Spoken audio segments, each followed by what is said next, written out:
Guys চলেন তো একটু ভাবির বাসায় যাই। এই যে এটা হচ্ছে কি আমার ভাবির বাসা। ভাবি ভাবি কি করছেন? চলেন আপনার বাসায় আসি। ভাবি আপনি কি করতেছেন? আপনি তো পিছিয়ে গেছেন। দেখেন ভাবি দরজা আটকায় রাখছে, আর দরজা থেকে না আটকায় তো তাহলে দরজাটা এরকম হয়ে থাকতো। ভাবি আমি একটু আটকাই দিই আপনার দরজাটা। গাইস আমি ভাবির দরজা লাগাই দিয়েছি। চলেন তো ভাবির ঘরে ঢুকি। ভাবির ঘরে না অনেক গরম, তাই জন্য ভাবি ফ্যান নিয়ে পড়ে আছে।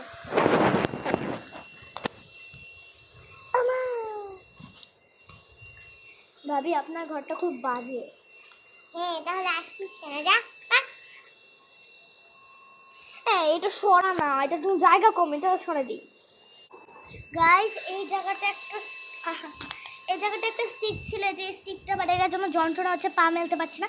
এখন আরামসে পা মেলতে পারো। পিছনে বালিশ দিয়ে দিয়েছি তো হেলান দিতে ইজি হচ্ছে, বাট একটু গরম।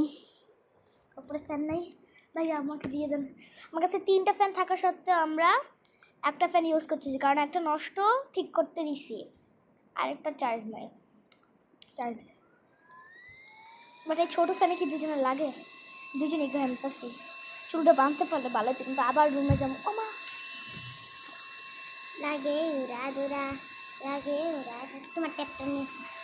মোবাইলই তো আনছি যে। থাক ট্যাপ নিয়ে আসি। না গান শুনবো, একটা দিয়ে মোবাইল দেখবো।